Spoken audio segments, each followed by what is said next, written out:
Pero ya lo sabéis, ya lo sabéis. Ser jefe es un marrón. O sea, y que piense lo contrario es que no ha sido jefe nunca. ¿Cómo aplastar sueños Exacto. en un podcast? Bienvenidos y bienvenidas a un episodio más de Siempre Puedes Practicar Surf. Hoy traemos tertulia de un tema de creciente importancia en el mundo laboral, que es el bienestar en las organizaciones, algo que conecta mucho con la misión de Global Human Consultants. En esta era de cambios y retos constantes, el bienestar seguramente es uno de los temas que ha salido más a colación o del que se habla más en los últimos años, porque preocupa mucho de cara al impacto de las personas y el impacto del desempeño de las personas dentro de las empresas. Hoy para hablar de esto hemos traído a dos compañeros de Global Human Consultants. Por un lado, Guille Martínez. Guillo, bienvenido. Hola, ¿qué tal, Guille? Y por otro lado, Josefina Smart, bienvenida. Hola. Pareja que repetís en la tertulia, pero creo que nunca habéis estado juntos, ¿no? Nunca. No, en tertulia no. En tertulia no. Nuevos tertulianos de pareja. Muy bien.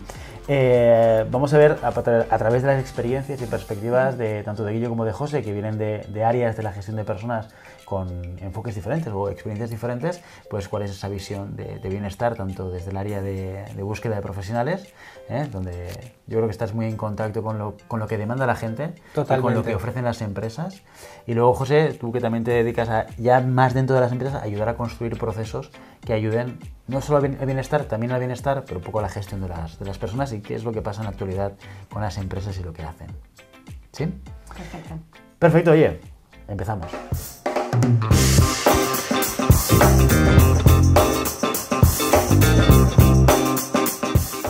Muy bien, José, Guillo, bienvenidos. Vamos a empezar por el principio de todo, que tiene que ver con qué entendéis o qué entendemos por bienestar en las organizaciones. Yo creo que es un término, una palabra que escuchamos mucho, del que hablamos mucho. Vas a LinkedIn y todo está lleno de publicaciones relacionadas con el bienestar. Desde vuestro punto de vista, ¿cómo definiríais bienestar en la empresa? Bueno, yo creo que el término bienestar, como tú muy bien lo has dicho, abarca muchísimas cosas, pero si lo pensamos un poco desde la perspectiva de empresa y sobre todo desde el proceso de selección y lo que más frecuentemente me suelen decir los candidatos, yo te diría que es estar y sentirse bien en la empresa en la que están. Y esto abarca, por supuesto, temas como, por ejemplo, a nivel de flexibilidad horaria, poder contar con esto. Temas de teletrabajo también son cada vez más relevantes y me lo comentan casi que cada día cuando contacto con los candidatos. Otro aspecto también es que las empresas tengan paquetes enfocados hacia temas de salud y bienestar, como por ejemplo temas de seguro médico, temas también de poder participar en otras líneas de temas de bienestar, participar en congresos, en situaciones de salud mental. Creo que es muy importante y muy relevante. Y otro aspecto también que cada vez me comentan más es el no solamente estar bien físicamente en la empresa, en el lugar seguro donde estamos, sino también a nivel de salud mental, que yo creo que cada vez cobra más fuerza. Tema de salud mental que también se pone encima de la mesa, del cual creo que ya el bienestar en general se hablaba poco hace mucho tiempo. La salud mental como que empieza a ponerse encima de la mesa, quitando o intentando quitarle esa parte de tabú que quizás tenía, no sé si más en España. Yo creo que en otros países quizás hablar de salud mental tenía otra perspectiva o experiencia. Yo creo que aquí hay un tema muy importante y yo creo que tengo que sacar a colación el tema de la pandemia porque ha cambiado muchísimo lo que es ese concepto de la salud mental y la importancia de cuidar la salud mental en las organizaciones.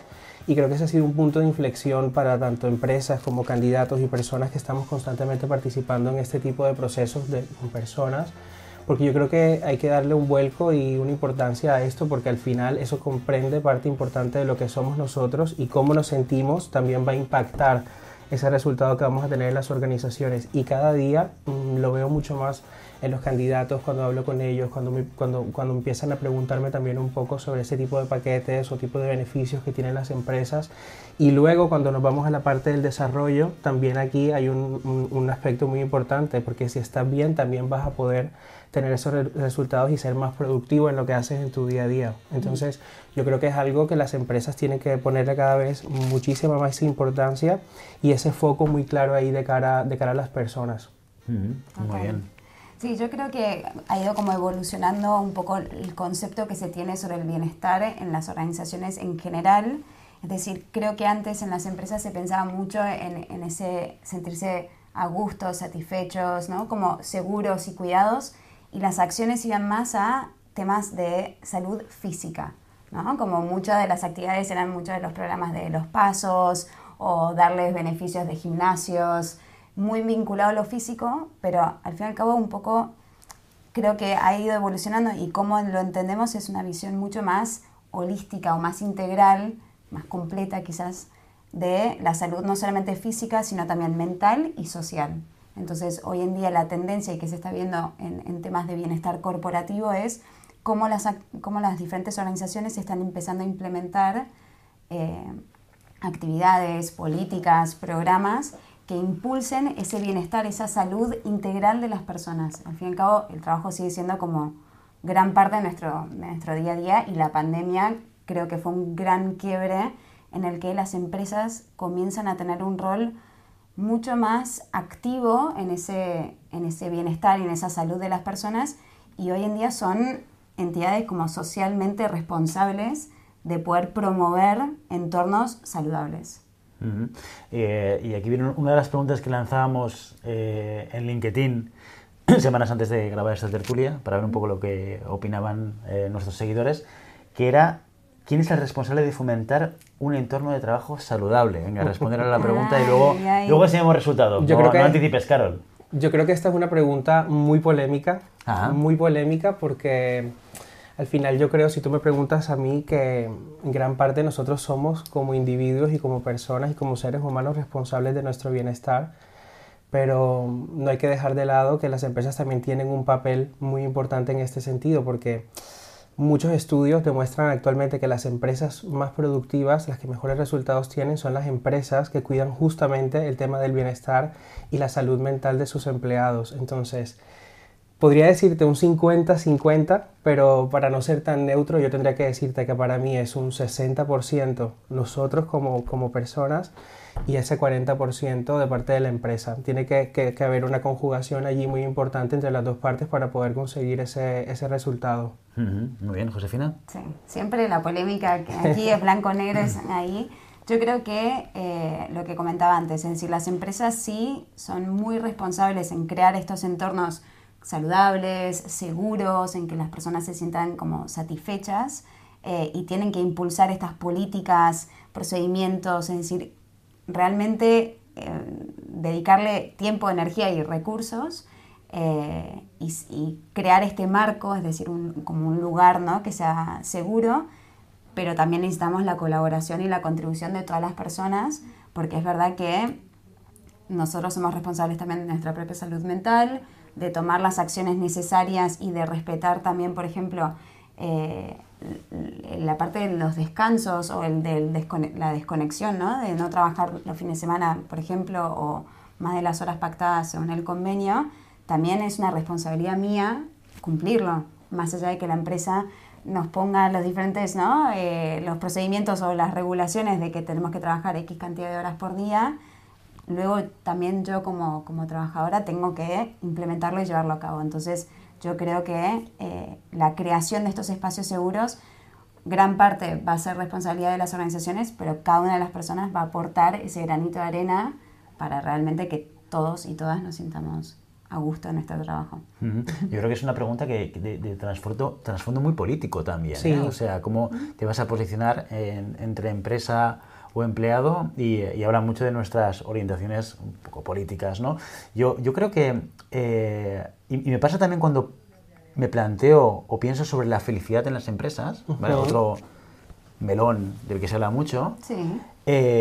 Que me parece demasiado grande, tanto el bienestar como la felicidad, demasiado grande para dejarlo en manos de la empresa, ¿no? O sea, creo que como individuos, y es mi opinión personal, como individuos no podemos trasladar la responsabilidad completa a una entidad incorpórea que es una empresa. ¿Una empresa qué es? Una empresa, pues, es un conjunto de personas, ¿no?, que tienen un objetivo común, ¿no?, simplificándolo mucho, con todos los matices que queráis, pero al final es esto, o sea, cómo yo traslado esa responsabilidad del bienestar única y exclusivamente a la empresa. Pero por otro lado también creo que una empresa como conjunto de personas debe promover un espacio que facilite el bienestar, que la felicidad me cuesta mucho más verlo, porque creo que es un tema también mucho más personal, Sí. pero creo que si las empresas privadas y no privadas no tienen la mentalidad de poder facilitar esos entornos, lo que tú decías, procedimientos inversiones económicas, facilitando cosas. Yo creo que este es el camino para conseguirlo. Sí. Pero son las personas, porque al final el bienestar también se genera en la interacción entre las personas. O sea, Totalmente. si Guillo trabaja conmigo, Guillo también va a hacer que mi espacio de trabajo sea me genere bienestar o no. Y Guillo Claro. no es la empresa, es Guillo. Sí, sí, sí. En la empresa, ¿no? Y viceversa, yo también, ¿no? O sea, esa interacción también va a afectar mucho a conceptos como el bienestar y como la felicidad. Me parece demasiado gordo como para dejarlo solo en manos de la empresa. O sea, yo creo que esa autorresponsabilidad me ayuda a pensar que no estoy en manos de un tercero, a mí personalmente. Por supuesto. Personalmente. Y yo coincido totalmente contigo, y por eso antes, cuando hacía esa valoración a nivel de porcentajes, le daba un porcentaje muchísimo más alto a lo que nosotros tenemos que hacer como individuos, porque al final estas son cosas que, desde mi punto de vista, y es muy respetable también lo que piensen los demás, pero para mí es algo que es muy intrínseco, algo que tiene que salir de ti para que tú puedas estar bien. O sea, esa responsabilidad afectiva conmigo mismo, esa responsabilidad de sentirme bien y de estar bien, empieza por mí y luego, por supuesto, se traslada a otros escenarios. Lo que sí que me parece que es importante también es que las empresas puedan tener también un abanico de posibilidades para cuando yo, por ejemplo, en algún momento me sienta en cierta situación, pueda acceder también a ese tipo de beneficios que me permitan a mí encontrar ese resultado, pero totalmente que Exacto. es la persona la que tiene que gestionarlo en primer lugar, porque somos nosotros quienes somos responsables de nosotros mismos. Claro, porque además el bienestar tiene unos pilares como de salud, de pues el dormir bien, de el cuidarse el cuerpo, Sí. la mente, que no solamente sucede en un entorno laboral, sino fuera. Es verdad que el entorno laboral lo puede dinamitar también, Sí. puede facilitar 100%. que no se consigan determinadas cosas, ¿no? Pero... Ahora lo veremos, pero yo creo que si miramos un poco las tendencias, y te lo digo por lo que me encuentro cada día cuando hablo con candidatos, cada vez creo que la tendencia más es a buscar empresas donde este tipo de acciones ya estén construidas y tengan una consolidación, porque es algo que muchas veces incluso algunos candidatos me dicen que para ellos esto es más importante que incluso el salario. Entonces ya podemos empezar a ver ahí también la importancia que tiene esto para las personas. Yo creo que cada vez más la gente le da como esa importancia y esa necesidad y buscan también empresas que puedan respaldarlos en este sentido. Totalmente. Sí. ¿Querías añadir algo, José? No, es un poco el salario emocional. Yo creo que es una combinación de todos, de la contribución, creo que de todas las partes involucradas. Repito, yo creo que todavía le dedicamos mucho tiempo al trabajo, entonces va a ser un entorno que es verdad que luego nos pueden ocurrir muchísimos sucesos fuera del ámbito laboral que nos afecte, y creo que lo de la pandemia nos reflejó esto, es decir, cómo se mezcla muchas veces lo personal con lo profesional, y tenemos que acompañar a las organizaciones a poder prepararse y a tener estos entornos en que vamos a prevenir situaciones que vayan en contra de este bienestar, de esta salud mental, física, y al mismo tiempo, en el caso de que sucedan situaciones, cómo podemos acompañar a las personas, porque esto es una realidad. Creo que los estudios, Carol, que nos hayas enviado, es decir, en la vida de una persona, 1 de cada 4 personas va a sufrir algún momento alguna situación, algún trastorno mental, alguna situación que afecte sus capacidades. Entonces, cómo una organización puede acompañar esto, acompañado también por otras políticas, por temas de salud a nivel del gobierno, es decir, esto no es un hecho aislado, pero que la empresa tenga esta participación como muy responsable también en el bienestar. Pues vamos a ver resultados de la encuesta, los veis aquí en la pantalla. La pregunta concreta era ¿dónde recae la responsabilidad de fomentar un entorno de trabajo saludable? Quizás aquí hay un matiz importante con respecto a la pregunta, que es el tema del entorno de trabajo. Sí. No, pero ahí claramente de las más de 100 personas que votaron en esta encuesta, el 92% apuntan a la organización, hacia la empresa. Sí. Esto es algo que también creo que en temas de búsqueda es lo que comentaba Guillo, es decir, se ve esta exigencia quizás también por parte de las personas que hoy deciden incorporarse a una empresa o cambiarse, y que esto empieza a ser uno de los requisitos, que es el salario emocional. No me sorprende para nada este nivel de porcentaje tan alto, ¿no? Un 92% es lo que te decía antes, que cada vez más me doy cuenta cómo los candidatos le dan esta importancia, y luego si te vas también a revisar un poco las tendencias del mercado, noticias, información, cada vez más es justamente esto, le dan la necesidad o la importancia de que las empresas puedan fomentar ese entorno de trabajo que sea saludable. O sea que esto de cara a la empresa también es algo que que hay que trabajar y que hay que tener muy presente para poder ser esa marca empleadora que sea atractiva de cara a los candidatos, que a veces también suele costar un poco, ¿no? Porque entender el mercado, las necesidades y los cambios que se dan es un reto constante. Yo creo que esto es muy diciente al final a nivel de lo que se quiere hoy en día y lo que buscan las personas para ser parte de una empresa. Sí.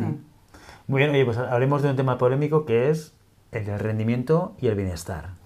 ¿Vale? O sea, antes tú apuntabas, Guillo, y decías, está claro que cuando hay bienestar en la empresa, o incluso que decías, las empresas que invierten en bienestar de sus trabajadores, pues consiguen unos objetivos, ¿no? Un rendimiento superior, ¿vale? Sí. O sea, una reflexión, porque muchas veces me pregunto y me planteo si es causa-efecto o es la consecuencia o sea, es la sintomatología de algo que está por detrás. Ahora me explico, acabo de decir una cosa que como no me explique no se entiende nada. No estoy entendiendo. ¿Es el hecho de que una empresa invierta en bienestar lo que hace que el equipo rinda más?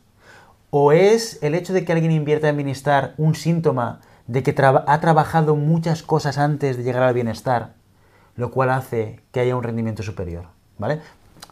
Y hago esa reflexión porque al final la realidad es que aquellas personas que han invertido o que invierten en bienestar es como la asignatura última de una carrera de gestión de personas. No sé si me explico. Es difícil pensar en alguien que invierta en bienestar y que no tenga otras políticas o otros planteamientos de gestión de personas pues más desarrollados, ¿no? Que tenga una flexibilidad, Sí. que no tenga políticas que garanticen la ayuda a los trabajadores, que no tenga un entorno de trabajo seguro, físicamente hablando. Total. O sea, no sé hasta qué punto es invertir en bienestar o el hecho de que tú inviertas en bienestar ya, entre comillas, te habla de una empresa que tiene los deberes hechos, ¿no? Y que esto apoya efectivamente el rendimiento. No es el llegar a la cima, sino todo el camino hasta llegar a la cima. Para mí es un cúmulo de muchas cosas. O sea, está claro y es muy consecuente también con la realidad que al final lo que decíamos, ¿no? Estas empresas que invierten en el bienestar de sus trabajadores tienen resultados que son más favorables, pero son a través de esa productividad. Y para mí el hecho de estar en una empresa en la que te sientas seguro, no solo físicamente, sino también emocionalmente, en la que tengas beneficios, por ejemplo, como temas de flexibilidad para poder entrar, temas también de teletrabajo, que es algo clave y muy claro que me piden muchísimos candidatos de cara a los proyectos y las posiciones. El cúmulo de todas estas cosas van a poder prever que las personas que estén dentro estén más felices, más motivadas y por ende puede ser una consecuencia de que ese rendimiento que tienen en las organizaciones pueda ser más productivo y pueda ser más favorable porque todas estas otras cosas te garantizan de alguna u otra manera que puedas llegar a ese punto. Pero también hay algo que me parece muy importante y es el hecho de que nosotros como individuos, y son conversaciones que tenemos incluso nosotros aquí o con compañeros míos de que están trabajando en lo mismo pero en otras empresas, la importancia de nosotros mismos también cuidarnos y tomar acciones que nos permitan sentirnos bien y estar de la mejor manera para poder llevar a cabo nuestras actividades de manera satisfactoria. Es también un autocuidado muy importante, o sea, es parte de la empresa también que garantice estos elementos, pero que tú también de manera autónoma puedas también gestionarlo por tu parte para poder estar bien. Sí, yo creo que como nada en la vida, nada es lineal, no por el hecho de implementar programas de bienestar vamos a mejorar la productividad, pero yo creo que es un factor fundamental en el que si las personas están más a gusto, se sienten cuidadas, satisfechas, va a mejorar su productividad. Y los estudios muestran, ¿no? Un poco el reducir el ausentismo, mejoran las ventas, la marca empleadora, las personas más motivadas, más comprometidas, por ende reduce la rotación, es decir, todo va teniendo estos efectos en el negocio, no es el único factor obviamente porque esto va acompañado con otras partes y con lo que tú comentabas, Guillo, también es importante de algo que muchas veces ocurre, es que las organizaciones invierten en estos programas multimillonarios, ¿no? de una inversión económica muy grande y que luego las personas no se apuntan, no tienen este impacto, entonces también es importante que las personas participen de estas iniciativas, que tengan este rol también responsable de ir y asistir y participar y contribuir a generar estos espacios, porque realmente es responsabilidad de las empresas, pero también de cada uno de generar estos entornos en el que haya una buena relación, ¿no?, entre compañeros y compañeras, en la organización y la claridad y la comunicación, es decir, todos vamos a tener una contribución fundamental en este bienestar corporativo, más allá de implementar ese programa. Yo creo que la contracara del rendimiento son los costes, entre comillas. Vamos a ver un dato que aparecía en el Diario de la Razón el 21 de agosto del 23, que decía lo siguiente: decía, la salud mental en la empresa, un nuevo desafío en la gestión de personas. En este artículo cuantificaban y daban el dato de 30.000 millones de euros de coste de bajas por problemas psicológicos. O sea, claro, aquí realmente lo que sí que vemos es que hay una gran pérdida económica o inversión económica debido a bajas que quizás hace pues 1 a 2 décadas no sucedían, ¿no? Sí.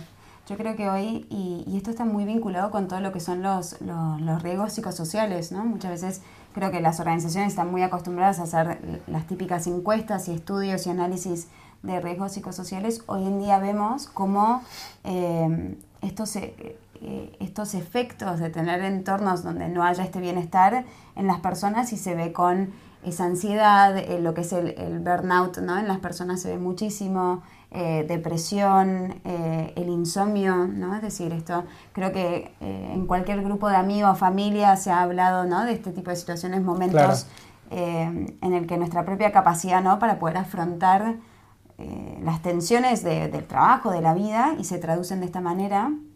Entonces se ve ahora en bajas, y aparte de larga duración cada vez más, ¿no? Ya no son puntuales de 2-3 días, sino que tenemos personas que por mucho tiempo están fuera del mercado laboral, pero porque ya llega un punto que ya no pueden seguir dentro de la organización.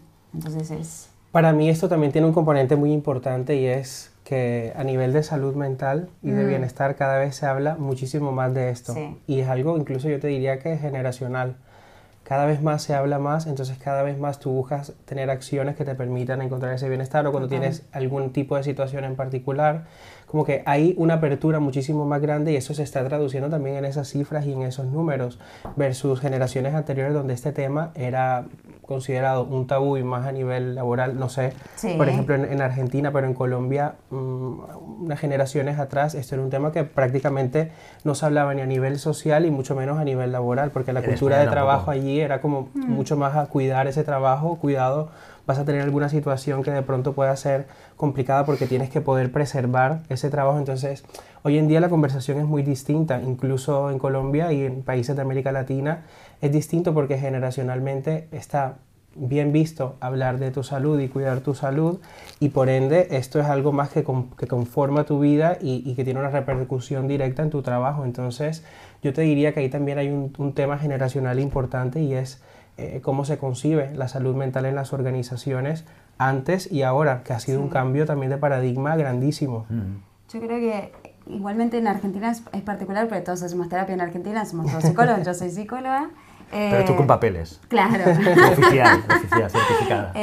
Pero también era como, yo creo que la salud mental se trabajaba fuera del entorno laboral, es decir, era algo muy separado, y en lo profesional uno se tenía que mostrar fuerte, y era, o sea, cualquier tema de un trastorno mental o de uno cuando está pasando un momento de ansiedad, de angustia, era visto como una debilidad, como algo, ¿no? Una persona que era débil.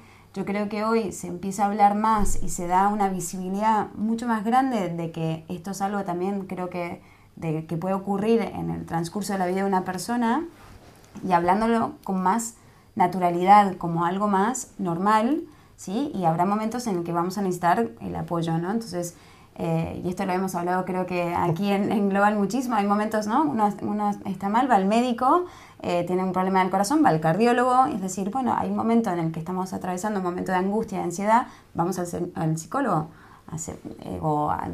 no sé, alguna otra actividad que nos ayude a trabajarlo. Y creo que ahora, y con lo de la pandemia, esto ya está dentro del mundo corporativo. Es decir, ya esto forma parte, y las empresas ya no tienen que pensar tanto en esa salud física, que fue como la gran estrella, sino ahora también en poder implementar programas que ayuden y que acompañen a la salud mental de las personas. Os voy a lanzar otra, ¿eh? Atención a esta. Uy. Esta va curva, ¿eh? Ay, no. Esta va curva. Porque claro, hablando de salud mental, hay una cosa que es cierta y que es poco discutible. La salud mental es culturalmente sensible. ¿Vale? Si tú vas al DSM-5, al Vademecum de campaña de las enfermedades mentales, ¿vale? No lo leo, el DSM-5, Es que por el Dios. 5 igual no lo estudiaste, No, estudiado el yo 4. creo que el 3 o el 4. No, el 4, yo estudié el 4. O sea, tú el 4 seguro. El 5 no, ahora no me preguntéis de qué año es, pues no me acuerdo, pero es, sí. La última versión, vamos, que yo estudié el 4. Si tú vas al DSM-5, hay definiciones de algunas enfermedades mentales que son sensibles a la cultura. El estrés, por ejemplo, en función de tu entorno cultural, se genera en unos contextos y en otros no. Lo que es un disparador para la ansiedad en una cultura, no lo es en otra cultura diferente, ¿no? Sí. O sea, por poner un ejemplo que yo he vivido de manera muy cercana. Si tú en Occidente, en países desarrollados, ¿no? España, supongo en Colombia pasará igual, me corriges, Argentina, Estados Unidos, Francia, tú eres padre o madre y pierdes a un hijo, esto es en psicología se le llama un disparador de depresión. O sea, es un riesgo de inicio de una depresión. De acuerdo. ¿Vale? En África, en Costa de Marfil, es la normalidad. En la medida en la cual esa normalidad no es tan disparador de una depresión como lo es en Europa. Porque el proceso de pérdida aquí no está normalizado, no es lo normal. Lo común no es sobrevivir a tus hijos. Allí es mucho más común sobrevivir a tus hijos. ¿Vale? Claro. Entonces, fíjate que es el mismo, objetivamente es la misma circunstancia, es la misma pérdida, la consecuencia a la salud mental en este caso no tiene nada que ver. Es diferente. Totalmente. ¿No? Entonces, sí. Y viniendo con esta reflexión y con el hecho de que sea sensible, ¿no?, la enfermedad mental a lo que es el contexto cultural, yo me pregunto una cosa que ha sido producto de 2000 memes en TikTok y en Instagram y en todos lados. TikTok, se hace el joven. No tengo TikTok, yo debo confesarlo, no tengo TikTok. Pero una cosa que se ha vuelto como muy habitual de muchos vídeos de estos de humor, que es la comparativa de percepción de daño entre generaciones, ¿no? Sí. Okay. Con esa línea de estamos construyendo una sociedad de cristal, poco a poco, en la cual estamos incorporando elementos que consideramos que pueden dar estrés, cuando en otras culturas eso no lo convierte en un disparador de estrés. Estamos construyendo una sociedad en la cual cada vez somos más permeables a los problemas, en este caso psicológicos, porque aceptamos que esto sea así. He dicho que era curva, ¿eh? Uf. Quiero vuestra opinión. No. Es que ¿Estamos construyendo una sociedad de cristal? Esta es la pregunta. ¿Estamos construyendo una sociedad de cristal? No. O sea, voy a decir que no. Porque también, más allá de esto que dices del contexto, también es importante que hay una parte de características genéticas. Es decir, cuando atravesamos un trastorno mental o una situación, hay una parte de estos efectos, como situaciones que disparan, que hacen que salgan a luz o se despierten estos trastornos o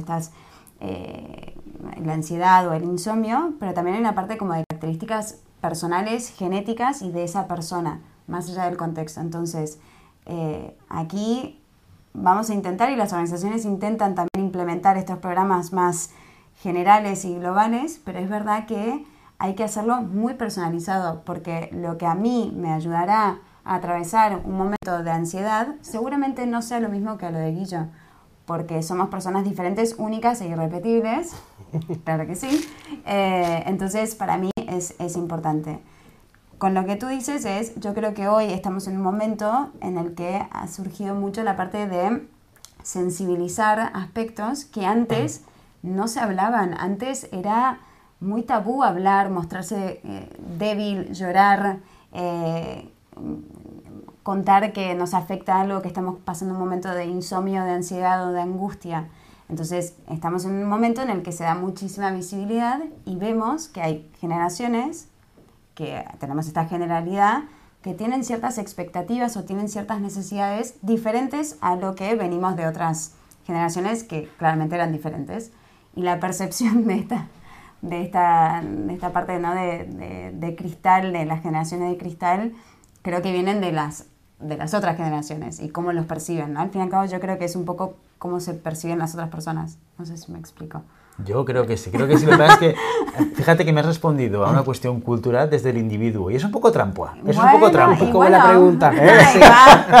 Hombre, iba curva. Y volvió. Ahí. Pero, Guillo, sí. no te desprendes de esta pregunta. Dale. Mira, tú. para mí son dos cosas muy importantes. La primera es que los resultados, como ya lo hemos visto, hablan por sí solos. Empresas que cuidan el bienestar de las personas tienen mejores resultados, son más productivas.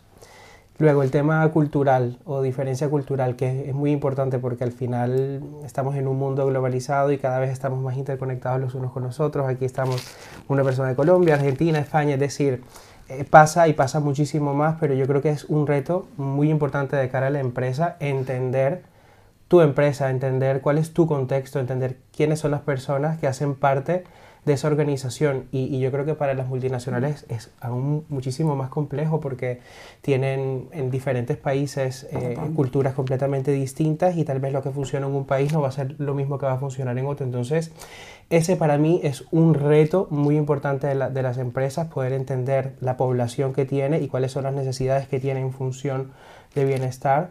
Pero también es cierto que esa percepción de una generación tal vez de cristal ha sido un poco producto del hecho de que ahora hablamos mucho más de temas de salud. Entonces, claro, si estás constantemente hablándolo y tienes conversaciones diarias, puedes entender un poco cuáles son esas necesidades y a partir de ahí hay muchísimas cosas que pueden salir versus antes que no se hacía, entonces simplemente algo que no se hablaba y al no hablarse no había ningún tipo de contexto porque aparentemente no existía, incluso a nivel familiar, a nivel social, si nos vamos al mundo de empresas es aún más complicado.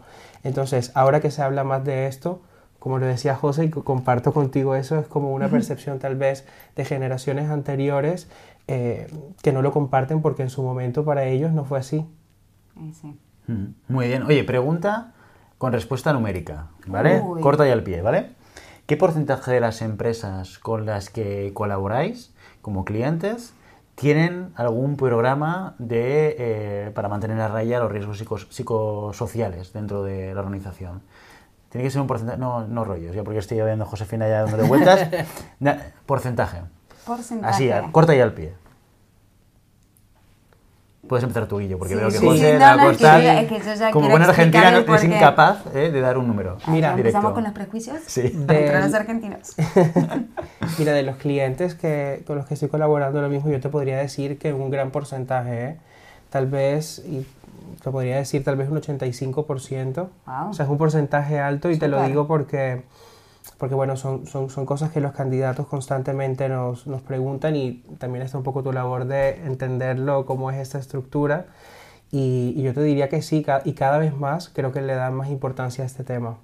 Muy bien, 85%. Josefina. Yo creo que voy a ir un poco más abajo. Es decir, creo que voy a estar en un 60%, porque quizás los programas con los que hoy estamos viendo en clientes son pequeñitos o van teniendo poco a poco, es decir, tenemos las grandes empresas, Microsoft, Google, que tienen estos programas súper chulos de mental health, de well-being, que realmente son muy chulos, con una inversión económica muy grande, pero luego también nosotros tenemos la posibilidad de trabajar con clientes pequeños que tienen pequeñas acciones o pequeños programas que realmente tienen un impacto.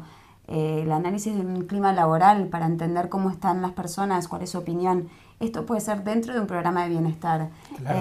El tener la flexibilidad, la conciliación familiar, política de teletrabajo, es decir, son pequeñas acciones que quizás hoy no están enmarcadas dentro de un programa de bienestar o las personas no lo visualizan o lo comprenden así, pero creo que son empresas que poco a poco van dando estos pasos en crear estos entornos, ¿no?, en el que fomenten el bienestar. Así que... Pues vamos a ver resultados de un par de encuestas que teníamos también publicadas en LinkedIn. Una es, ¿tu empresa tiene programas de apoyo al bienestar y la salud? Aquí los porcentajes muy diferentes a los programas. Lo cual habla muy bien de nuestros clientes, ¿eh? Muy bien. Como si lo escribásemos. ¿Has visto? Y bueno, también es verdad que, o sea, ojo, porque el mercado de aquellas organizaciones que invierten en personas acaban teniendo un presupuesto de gestión con consultoras externas, o sea que hay una línea, digamos, un vaso Claro. comunicante natural, ¿no? O sea, quien no invierte en personas, seguro que no invierte en consultoría. Claro. Totalmente. O sea, un poco, también Sí. es verdad que ese es el mercado nuestro. Quiero darle también un poco de apoyo a las empresas que quizás no tienen un budget tan grande para poder hacer esto, que hay pequeñas acciones que muchas veces no requieren de una inversión económica brutal para tener un impacto. Y yo creo que después esto tiene que ir muy acompañado con una buena campaña de comunicación, porque las personas luego Sí. ocurre esto, es la percepción. Porque seguramente muchos de estas personas trabajan en empresas que tienen la política de flexibilidad, de conciliación, la jornada intensiva, retribución flexible, descuentos en el gimnasio, es decir, un montón de aspectos que quizás hoy no lo valoran o lo conceptualizan como programas de bienestar. Entonces también hay una parte de cómo estamos comunicando estos beneficios, estos programas, estas acciones, estos procedimientos con las personas que trabajan. Pero para mí también es muy consecuente con lo que veíamos antes. O sea, hay una tendencia en el mercado a que las personas, por una parte, enfoquen esa responsabilidad a nivel de bienestar en las empresas y luego a decir que las empresas no lo están haciendo, pero es un concepto muy, es lo que hablábamos al comienzo, es un concepto muy ambiguo, que es para ti el bienestar, que es para ti el tema de salud Claro. mental. Entonces tal vez, no lo puedo asegurar, pero muy posiblemente estas personas que han votado aquí, en sus empresas posiblemente tengan alguna acción, por mínima que sea, pero la desconocen o no es relevante de acuerdo a su necesidad. Eso. Y puede estar también impulsado en este sentido, pero al final yo creo que aquí es poder entender también, o sea, y esa responsabilidad la tienen también las personas que trabajamos en empresas, y es entender un poco, bueno, qué tengo y a qué puedo hacer uso con base a esos beneficios que tienen en la empresa en la que trabajo, y a partir de ahí también es responsabilizarte y entender eso. Total. Que es súper interesante lo que comentas, porque creo que lo fundamental es preguntar a las personas. Claro. Porque hay veces que se crean estos programas o no hacen nada y que no va alineado mucho con esas expectativas. Obviamente tenemos que encontrar un punto medio, ¿no? Que sea también algo beneficioso para la compañía, pero que también ayude a las personas, pero que esté alineado con esa expectativa, con lo que uno quiere, porque quizás un equipo le interesa más la política de flexibilidad o de conciliación y otro equipo prefiere tener descuentos en el gimnasio, alguien quiere tener temas de guardería o una guardería en la empresa porque hay una plantilla, ¿no? Que tienen también hijos y no saben, ¿no? Donde, y esto ayuda mucho en temas de la conciliación, es decir, pero hay que preguntar, creo. Por lo menos. Lo que me lleva a la siguiente pregunta, que es, Sí. ¿cómo medimos el bienestar en una empresa? ¿De qué manera podemos llegar a ver si estamos en rojo, en amarillo, en verde?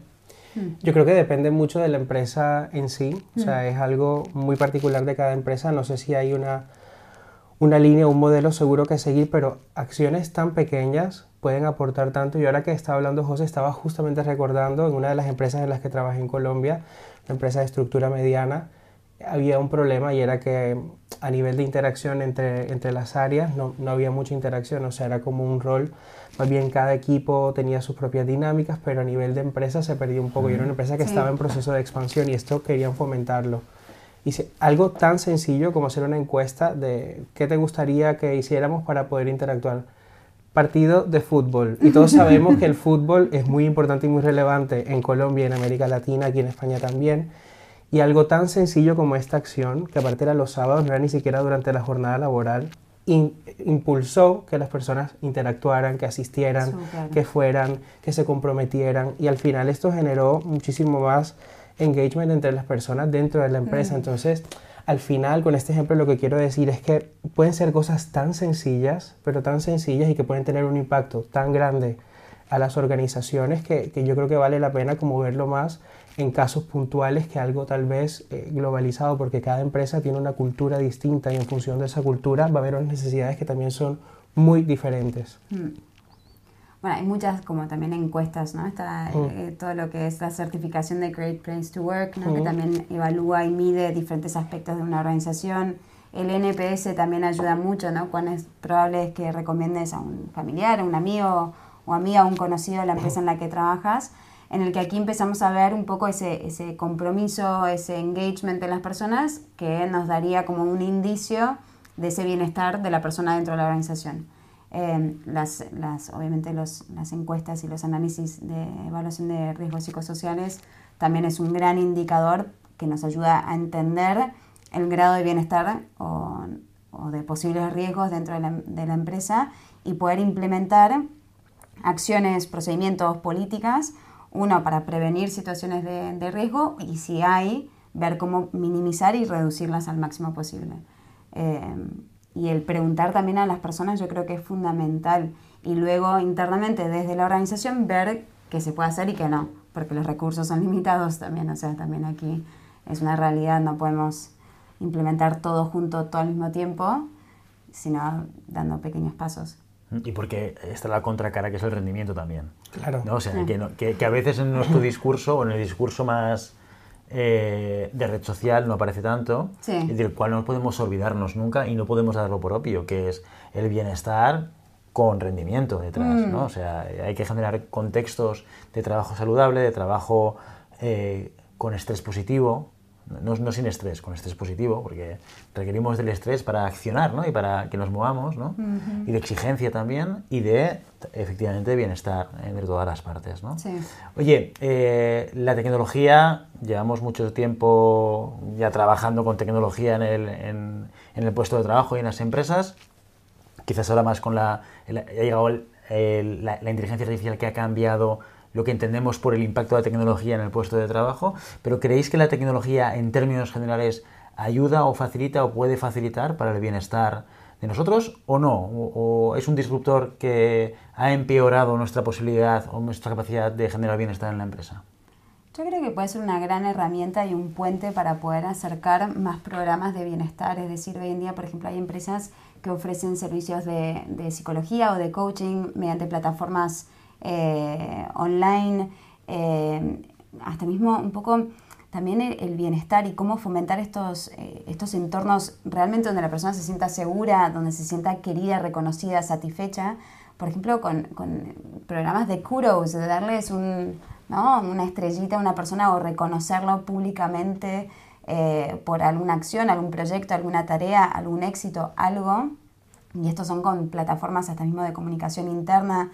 Pero yo creo que la tecnología puede ser un gran aliado para poder acercar este tipo de programas a toda la organización y más cuando tenemos diferentes centros de trabajo y personas que están trabajando hoy en día en remoto en diferentes países con diferentes usos horarios y ayuda mucho a que podamos crear como programas modulares, ¿no? Y que sea medio un catálogo, ¿vale? Y que la persona también desarrollo profesional, es decir, el bienestar también ayuda, es parte, ¿no? De que la persona se desarrolle, aprenda nuevos conocimientos, desarrolle nuevas habilidades y con una plataforma online de acceso a diferentes cursos puede ser una manera. Así que para mí es... Y para mí también coincido contigo en el sentido que la tecnología es algo que automatiza muchísimas cosas, muchos procesos. Incluso en estas encuestas que mencionabas anteriormente puedes tener acceso a resultados casi que inmediatos con el simple hecho de hacerlo a través de algún tipo de tecnología. Y adicionalmente también, si lo miramos un poco en términos de salud mental, hay situaciones, por ejemplo, de personas que están viviendo algún momento muy puntual en cuanto a ansiedad y requieren una acción un poco más inmediata.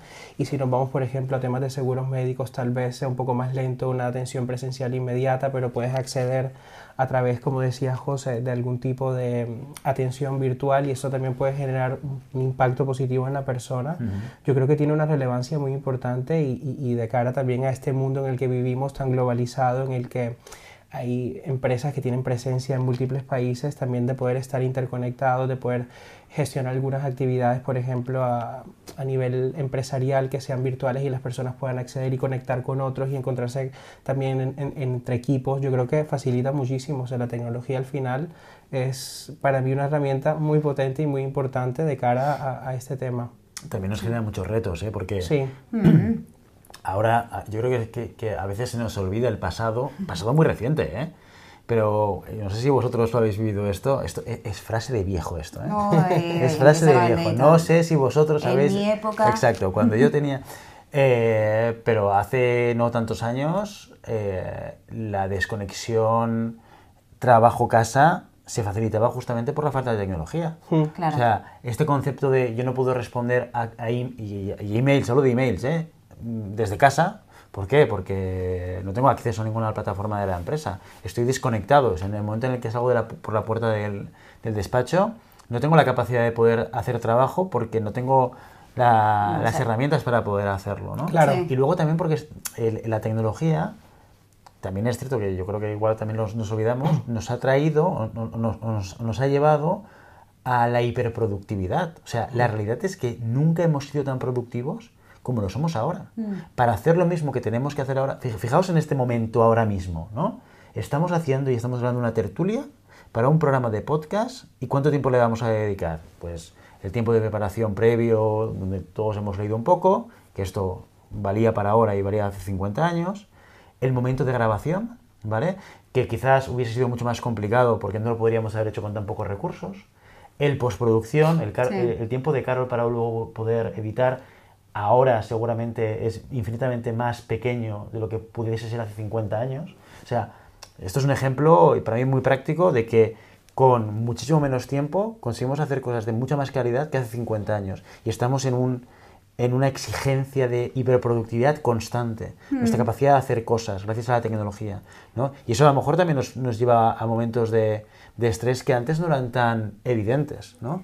Por eso también, y creo que Francia, que tiene a nivel como normativa el derecho, ¿no?, de la desconexión digital, esto viene acompañado con, no es, digamos, las empresas no son una entidad aislada, sino que estamos vinculados con diferentes organismos, otro tipo de organizaciones, y que tenemos que seguir acompañando este tipo de políticas. Y de vuelta la autorresponsabilidad, Claro. porque claro, yo también me puedo seguir conectando y contestar a las 10 de la noche, pero yo también tengo que tomar como bajo mis riendas de mi desarrollo y de mi bienestar, y entender que yo tengo que hacer una desconexión.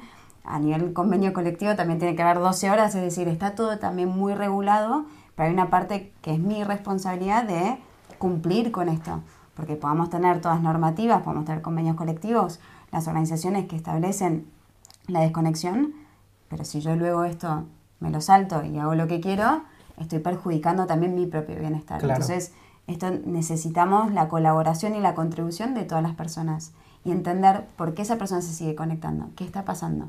Es un tema de carga, es un tema de ansiedad, es un tema de dar respuesta, qué ocurre, para ver cómo podemos hacer para que realmente se tome ese tiempo de descanso.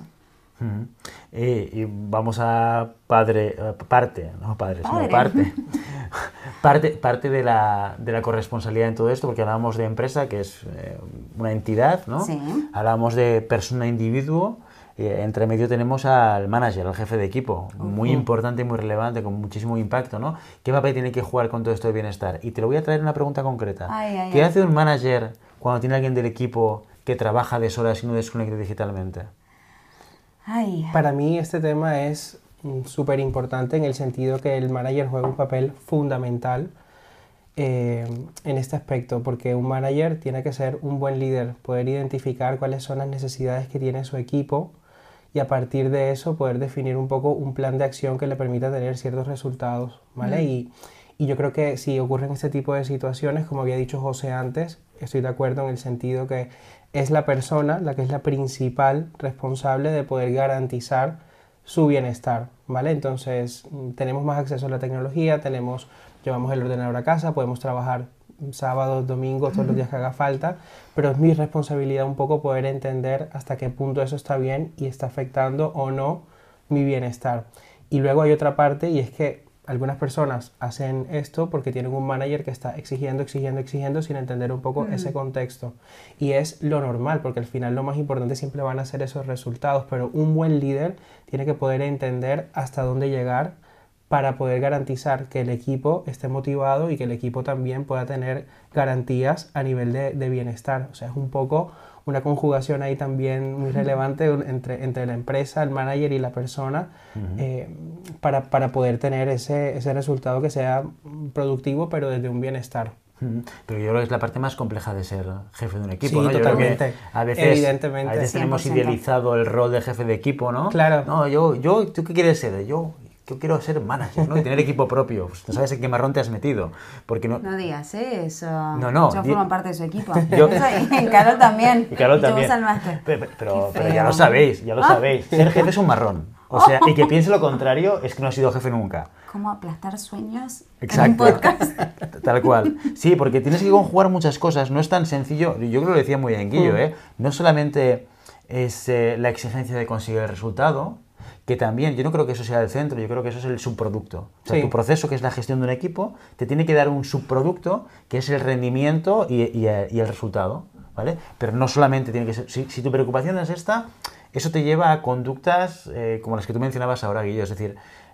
yo voy a apretar a mi equipo para llegar al objetivo, yo voy a obviar los problemas que pueden tener fuera del entorno de trabajo, yo me voy a centrar en el desarrollo de aquello que le interesa a la empresa o me interesa a mí en el corto plazo, va a pensamientos y planteamientos muy cortoplacistas, lo cual es un error, porque un equipo y una empresa pues tiene un corto, un medio y largo plazo, y tienes que estar siempre pensando en esos tres momentos, y esa es la gran complejidad. Sí. O sea, la gran complejidad de un manager es que de repente se da cuenta, el otro día hablaba con un cliente que me decía, me he dado cuenta que ser directora de un equipo implica ser un poco la madre de los demás. Y yo le decía, hombre, con matices. Ojalá que no. No, pues con matices, pero entendiendo que ya el trasfondo en el que basaba esa metáfora era en el sentido de preocuparse más allá de lo laboral. Iba en este sentido, que luego hablaba con ella y evidentemente los dos quedábamos de acuerdo que hay matices que no tienen nada que ver, ¿no?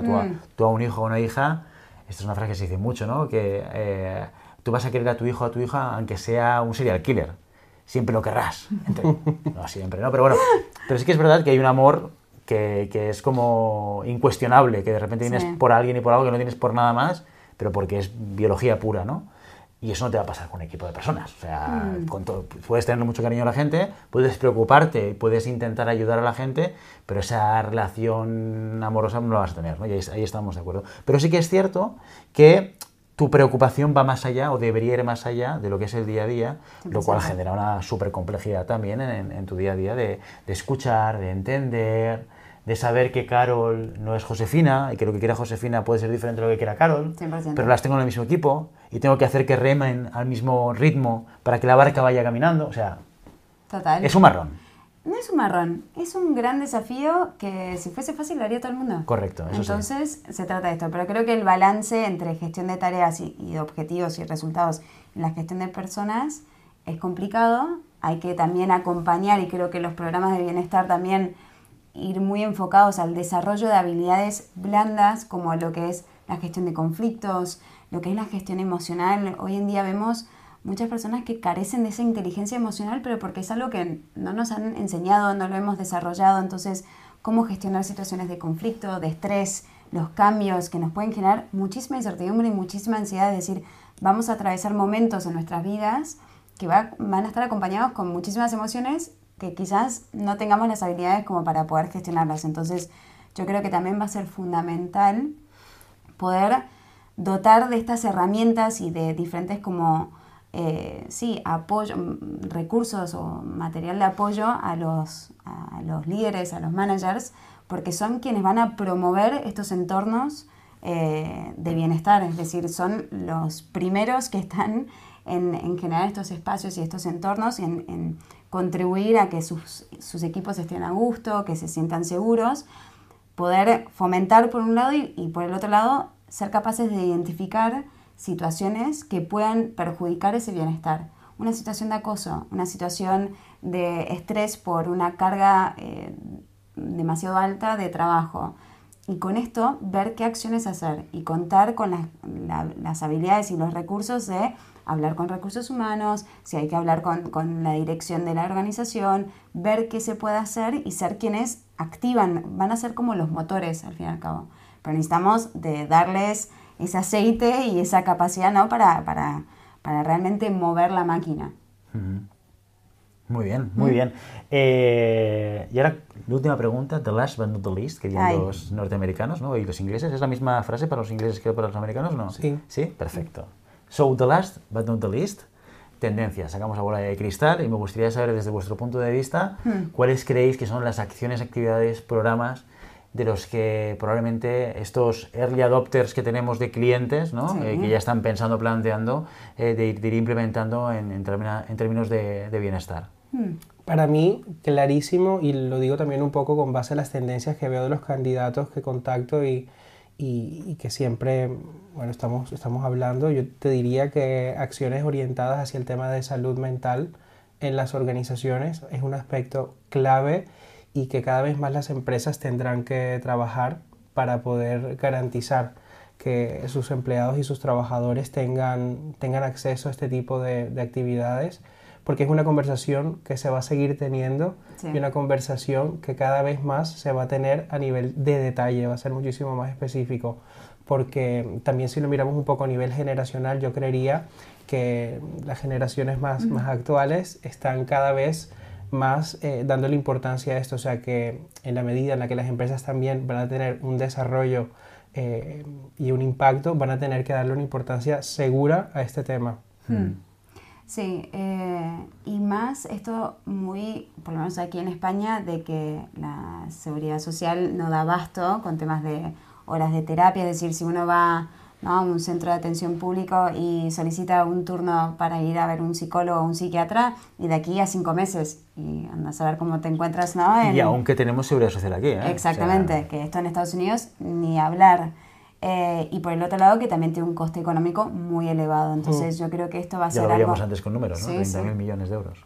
Pero para la persona, es decir, lo que es la sesión, correcto, a la persona es una inversión económica que hay personas que no lo pueden pagar, y es realmente, si estamos entendiendo a la salud como algo holístico que incluye la salud mental, es importante que podamos promover estos programas que ofrezcan, y hemos tenido clientes que ofrecían sesiones de coaching, sesiones de terapia y de todo tipo, es decir, hasta arte terapia, temas de cocina, es decir, vamos a usar la creatividad en este tipo de programas, y después también una parte de la flexibilidad, ya más allá de entrar de 7 a 10 de la mañana, que creo que esto ya casi todas las empresas, quitando las que son de fábricas y de producción, ¿no?, que es difícil quizás aquí lograr ese equilibrio, esa conciliación, pero el poder trabajar, estamos viendo organizaciones que ofrecen la posibilidad de trabajar 1, 2, 3 meses al año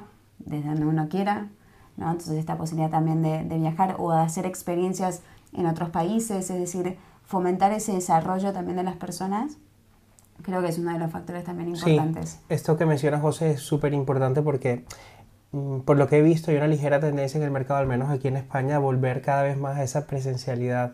Y si analizas un poco lo que te piden los candidatos, va justamente en la línea contraria. Quieren más capacidad de tener, por ejemplo, trabajo en remoto. Y hay candidatos que a mí me dicen, es que si no es 100% en remoto, ni siquiera me interesa. Esto es un extremo muy extremo. Pero la tendencia también se ve en los perfiles de IT muchísimo. O sea, es que es clarísimo.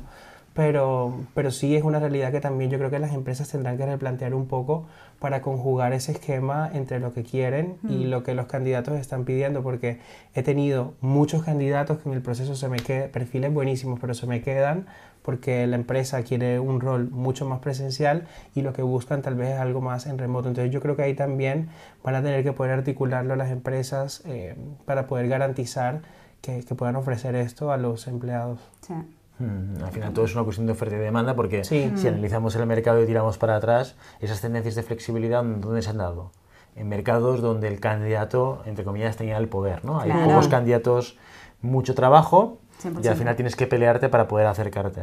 En mercados más equilibrados esto quizás no se da tanto. Sí que es cierto que contra más talentoso o talentosa es una persona, más fuerza de negociación tiene en un proceso selectivo, ¿no? Pues claro, si me quieres a mí, que soy la persona que tengo la experiencia concreta que tú necesitas, pues oye, yo quiero teletrabajar, ¿no? O trabajar en remoto, ¿no? Sí. O sea, son discursos un poco complejos que hay que entenderlos también dentro de estas leyes de oferta y demanda que rigen un poco el mercado y que nos afectan de manera tan directa. Total. ¿No? O sea, lo que estamos viendo ahora un poco de tendencias son como programas como que abarcan mucho, ¿no? Que son un gran abanico desde lo físico a lo mental, a lo social, a lo aspiracional, a lo de que la persona, como sería un poco como lo espiritual, ¿no? Yéndonos un poco a la parte más de energías, pero de sentirse desarrollados y realizados. Y estamos viendo estos programas como muy robustos en el sentido de que integran varias partes, ¿no? Que no están solamente enfocadas en uno, sino que van incluyendo, bueno, diferentes acciones o actividades que abarcan la salud de la persona de forma como holística. Integral. Sí. Muy bien. José Guilló, muchísimas gracias por venir hoy a nuestra tertulia de Siempre Puedes Practicar Surf.